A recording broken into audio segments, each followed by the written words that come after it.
ಶ್ರೀ ಗುರುಭ್ಯೋ ನಮಃ. ಇದು ಪವಿತ್ರವಾದ ಕಣ್ವತೀರ್ಥ, ಕಾಸರಗೋಡು ತ್ರಿವಿಕ್ರಮ ಪಂಡಿತಾಚಾರ್ಯರು, ನಾರಾಯಣ ಪಂಡಿತಾಚಾರ್ಯರು ಶ್ರೀಮದ್ ಆಚಾರ್ಯರಿಂದ ಪ್ರಭಾವಿತರಾದವರು. ಆ ಕೇರಳದ ಪ್ರಾಂತ್ಯದಲ್ಲಿ, ಗಡಿಭಾಗದಲ್ಲಿ, ಕರ್ನಾಟಕದ ಕೊನೆಯ ಭಾಗದಲ್ಲಿರುವಂತಹ ಶ್ರೀ ಕ್ಷೇತ್ರ ಕಣ್ವತೀರ್ಥ. ನಾವೀಗ ಎದುರುಗಡೆ ನೋಡ್ತಾ ಇರುವುದು ವಿಜಯಧ್ವಜರ ಸನ್ನಿಧಾನದ ಪೇಜಾವರ ಮಠದ ಮುಂಭಾಗದಲ್ಲಿರುವ ಇದೊಂದು ಅರಳಿ ವೃಕ್ಷದ ಕಟ್ಟೆ. ಇದರ ಐತಿಹ್ಯ ಏನು ಅಂದರೆ, ಗ್ರಂಥಗಳಲ್ಲಿ ಉಲ್ಲೇಖ ಆಗಲಿಲ್ಲ ಅಂದರೂ ಇಲ್ಲಿ ಜನಜನಿತವಾದ ಮಾತು, ಅಷ್ಟಮಠಗಳ ದ್ವಂದ್ವ ಮಠವನ್ನು ಸಂಕಲ್ಪ ಮಾಡಿದ ಸ್ಥಳ ಈ ಕಟ್ಟೆ ಅಂತ. ಅಲ್ಲಿ 4 ಮುಖದ್ವಾರಗಳಂತೆ ಕಾಣಿಸ್ತಾ ಇದೆ. ಒಂದೊಂದು ಆ ಕಮಾನಿನಲ್ಲಿಯೂ ಕೂಡ ಮಧ್ವಾಚಾರ್ಯರು ಇಬ್ಬರು ಶಿಷ್ಯರನ್ನು ಹೊರಗೆ ಬನ್ನಿ ಅಂತ ಹೇಳಿದ್ರಂತೆ. ಅಷ್ಟಮಠಗಳ ಶಿಷ್ಯರು ನೀವೇ ಹಂಚಿಕೊಂಡು ಇಬ್ಬರಿಬ್ಬರು ಒಂದೊಂದು ಕಮಾನಿನಿಂದ ಹೊರಗೆ ಬನ್ನಿ ಅಂತ. ಹಾಗೆ ಯಾವ ಶಿಷ್ಯರು ಇಬ್ಬರಿಬ್ಬರು ಒಟ್ಟಾಗಿ ಬಂದರೂ ಅದನ್ನೇ ದ್ವಂದ್ವ ಮಠ ಅಂತ ಕರೆದಿದ್ದಾರೆ. ಪೇಜಾವರ ಕಾಣಿಯೂರು ದ್ವಂದ್ವ ಮಠ ಆಯಿತು, ನಂತರ ಸೋದೆ ಶೀರೂರು ದ್ವಂದ್ವ ಮಠ ಆಯಿತು, ಪುತ್ತಿಗೆ ಕೃಷ್ಣಾಪುರ ದ್ವಂದ್ವ ಮಠ ಆಯಿತು, ಅದಮಾರು ಫಲಿಮಾರು ದ್ವಂದ್ವ ಮಠ ಆಯಿತು. ಹೀಗೆ ಆ ಮಠದ ಶಿಷ್ಯರು, ಆಚಾರ್ಯರ ಶಿಷ್ಯರು ಈ ಕಮಾನುಗಳ ಮೂಲಕ ಬಂದರು. ಆದ್ದರಿಂದ ದ್ವಂದ್ವ ಮಠದ ವ್ಯವಸ್ಥೆ ಇಲ್ಲೇ ಆಯಿತು ಅಂತ ಇದರ ಐತಿಹ್ಯ ಇದೆ. ಎದುರುಗಡೆ ಕಾಣ್ತಾ ಇರುವಂತಹ ಒಂದು ದೇವಸ್ಥಾನ ಪರಮಪೂಜ್ಯ ವಿಶ್ವೇಶತೀರ್ಥರಿಂದ ನವೀಕೃತವಾದ ಬ್ರಹ್ಮೇಶ್ವರ ದೇವಸ್ಥಾನ. ತುಂಬ ಪುರಾತನವಾದ ದೇವಸ್ಥಾನ ಇದು. ಇದಕ್ಕೆ ಶಾಸನಗಳೆಲ್ಲ ಇದೆ. ಎಷ್ಟು ಪ್ರಾಚೀನ ಅಂದರೆ ಆ ಶಾಸನಗಳ ಕಲ್ಲು ಪೂರ್ಣ ಸವೆದು ಹೋಗಿದೆ. ಅಷ್ಟು ಪ್ರಾಚೀನವಾದ ಸಮುದ್ರದ ತೀರದಲ್ಲಿರುವಂತಹ ಬ್ರಹ್ಮೇಶ್ವರ ದೇವಸ್ಥಾನ. ಅದರ ಪಕ್ಕದಲ್ಲೇ ಶ್ರೀರಾಮದೇವರು ಮತ್ತು ಹನುಮಂತ ದೇವರ ಸಾನ್ನಿಧ್ಯದ ನಡುಭಾಗದಲ್ಲಿ ವಿಜಯಧ್ವಜ ತೀರ್ಥರ ಪವಿತ್ರವಾದ ಮೂಲ ವೃಂದಾವನ ಇದೆ.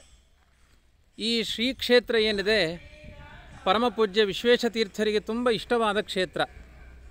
ಇವತ್ತು ಆ ಮಠದ ಒಳಗಡೆ ಬೆಳಿಗ್ಗೆ 6 ಗಂಟೆಯಿಂದ ಮಧ್ಯಾಹ್ನ 1 ಗಂಟೆಯ ತನಕ ನಿರಂತರ ಅಖಂಡ ಭಜನೆಯನ್ನು ಇಲ್ಲಿಯ ಎಲ್ಲ ಶ್ರೀಪಾದರ ಭಕ್ತರು ನೆರವೇರಿಸ್ತಾ ಇದ್ದಾರೆ. ಇಷ್ಟು ಮಾತ್ರ ಅಲ್ಲ, ಇದೇ ಪರಿಸರದಿಂದ ಸಮುದ್ರಕ್ಕೆ ಹೋಗುವ ದಾರಿಯಲ್ಲಿ ಒಂದು ವಿಶ್ವೇಶ ಕೃಪಾಪೋಷಿತ ಒಂದು ಭಜನಾ ಮಂಡಳಿ ಇದೆ. ಆ ಭಜನಾ ಮಂಡಳಿ ಸದಸ್ಯರು ಹಗಲು ರಾತ್ರಿ ಇವತ್ತು ದಿನಾಂಕದ ಪ್ರಕಾರ ವಿಶ್ವೇಶತೀರ್ಥರು ಇಹಲೋಕವನ್ನು ತ್ಯಜಿಸಿದರು ಅನ್ನುವ ಭಾವನೆಯಿಂದ ಅಹೋರಾತ್ರ ಭಜನವನ್ನು ಎಲ್ಲ ಇಲ್ಲಿಯ ಪ್ರತಿಯೊಬ್ಬ ವ್ಯಕ್ತಿಗಳು, ಮೀನು ಹಿಡಿಯುವವರಿಂದ ಆರಂಭ ಮಾಡಿ ಎಲ್ಲ ವರ್ಗದವರು ಕೂಡ ಅಖಂಡವಾದ ಭಜನೆಯನ್ನು ಗುರುಗಳ ಭಕ್ತಿಯಿಂದ ಮಾಡ್ತಾ ಇದ್ದಾರೆ. ಈ ಸುಂದರವಾದ ಪರಿಸರ ಒಂದು ಕಾಡಿನ ಹಾಗೆ ಇತ್ತು. ಸುಂದರವಾದ ಕಲ್ಯಾಣ ಮಂಟಪವನ್ನು ಗುರುಗಳು ಇಲ್ಲಿ ರಚನೆ ಮಾಡಿದ್ದಾರೆ. ಮತ್ತು ಯಾತ್ರಿಕರಿಗೆ ಅನುಕೂಲವಾಗುವಂತಹ ಅನೇಕ ಕೊಠಡಿಗಳನ್ನು ಕೂಡ ನಿರ್ಮಾಣ ಮಾಡಿದ್ದಾರೆ. ಅಪರೋಕ್ಷ ಜ್ಞಾನಿಗಳಾದ ವಿಜಯಧ್ವಜರ ಸಾನ್ನಿಧ್ಯದಲ್ಲಿ ಅನೇಕ ಸಾಧಕರು ಬಂದು ಕಣ್ವತೀರ್ಥದಲ್ಲಿ ಸ್ನಾನ ಮಾಡಿ ಪ್ರಾಣದೇವರ ಇಲ್ಲಿರುವ ಶ್ರೀರಾಮನ ಅನುಗ್ರಹಕ್ಕೆ ಪಾತ್ರರಾಗಲಿ ಎನ್ನುವುದು ಶ್ರೀಪಾದಂಗಳವರ ಪರಮ ಉದ್ದೇಶವಾಗಿದೆ. ಇಲ್ಲಿಯ ಅರ್ಚಕರನ್ನು ನಾವು ನೋಡ್ತಾ ಇದ್ದೇವೆ. ರಮೇಶ ಉಪಾಧ್ಯಾಯರು ಅಂತ, ನಮ್ಮ ಪೂರ್ಣಪ್ರಜ್ಞೆ ವಿದ್ಯಾಪೀಠದಲ್ಲಿ ಶ್ರೀನಿವಾಸ ಉಪಾಧ್ಯಾಯರ ಸಹೋದರ ಇವರು. ಸುಮಾರು 20 ವರ್ಷಗಳಿಂದ ಅವರಿಲ್ಲಿಗೆ ಬಂದು ತುಂಬ ಸಮರ್ಪಣೆಯನ್ನೇ ಮಾಡಿಕೊಂಡಿದ್ದಾರೆ ಈ ಎಲ್ಲ ಅಭಿವೃದ್ಧಿ ಕಾರ್ಯಗಳಲ್ಲಿ. ಬ್ರಹ್ಮೇಶ್ವರ ದೇವಸ್ಥಾನವನ್ನು ನಾವು ನೋಡ್ತಾ ಇದ್ದೇವೆ. ವಿಶೇಷವಾಗಿ ಇಲ್ಲಿಯ ರುದ್ರದೇವರ ಲಿಂಗ ಸ್ಥಾಪನೆ ಅಂದರೆ ಒಂದು ಕಲ್ಲಿನ ಮೇಲೆ ಸುಮ್ಮನೆ ಒಂದು ಲಿಂಗವನ್ನು ಕೆತ್ತಿ ಸ್ಥಾಪನೆ ಮಾಡುವಂತಹದ್ದಲ್ಲ. ಇಲ್ಲಿಯ ಲಿಂಗ ಮೇಲ್ಗಡೆ ಎಷ್ಟು ಕಾಣುತ್ತೆ ಅದಕ್ಕಿಂತ 4 ಪಟ್ಟು ಆಳದಲ್ಲಿ ಹುದುಗಿದೆ. ಅಷ್ಟಪದ್ಮಗಳ ನಡುವೆ ಆ ಲಿಂಗವನ್ನು ಸ್ಥಾಪನೆ ಮಾಡಿದ್ದಾರೆ. ಲಿಂಗಕ್ಕೂ ಕಲ್ಲಿಗೂ, ಸುತ್ತ ಇರುವ ಕಲ್ಲುಗಳಿಗೂ ಸಂಬಂಧ ಇರೋದಿಲ್ಲ. ಒಂದು ಸುಮಾರು 5.5 ಅಡಿ ಉದ್ದದ ಲಿಂಗ, ಮೇಲ್ಭಾಗದಲ್ಲಿ ಸ್ವಲ್ಪ ಭಾಗ ಮಾತ್ರ ನಾವು ನೋಡ್ತಾ ಇದ್ದೇವೆ.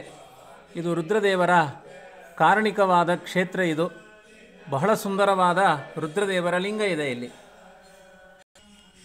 ಮೊರಕಲ್ಲಿನಲ್ಲಿ ಬಹಳ ಸುಂದರವಾಗಿ ನಿರ್ಮಾಣ ಮಾಡಿದ್ದಾರೆ, ಜೀರ್ಣೋದ್ಧಾರ ಮಾಡಿದ್ದಾರೆ ಈ ದೇವಾಲಯವನ್ನು ಗುರುಗಳು.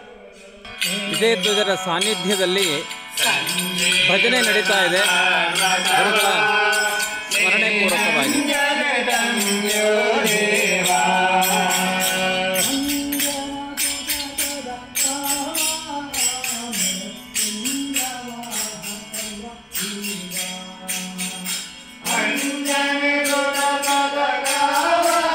ಗುರುಗಳ ನಿಜ ಪಾದುಕೆ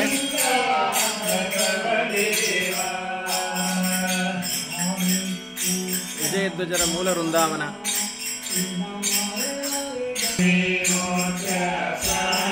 ಕಣ್ಣತೀರ್ಥ ಮಠ, ಪರಮಪೂಜ್ಯ ವಿಶ್ವೇಶತೀರ್ಥರ ಗುರುಗಳು ವಿಶ್ವಮಾನ್ಯ ತೀರ್ಥರ ವೃಂದಾವನ. ಕಣ್ವ ಋಷಿಗಳ ಅನುಷ್ಠಾನ ಭೂಮಿಯಾದ ಈ ಕ್ಷೇತ್ರದಲ್ಲಿ ಕಣ್ವ ಋಷಿಗಳು ತಪಗೈದ ಪುಣ್ಯತೀರ್ಥ ಕಣ್ವತೀರ್ಥ. ಇಲ್ಲಿಂದ ಒಂದು ಫರ್ಲಾಂಗ್ ಮುಂದೆ ಹೋದರೆ ವಿಸ್ತಾರವಾದ ಸಮುದ್ರ ಇದೆ. ಆಚಾರ್ಯರು ಪಾಠ ಪ್ರವಚನಗಳನ್ನು ನಡೆಸಿದ ಜಾಗ, ತಮ್ಮ ದೃಷ್ಟಿಯಿಂದಲೇ ಸಮುದ್ರವನ್ನು ಕೆರೆ ಮಾಡಿದ ಸ್ಥಳ.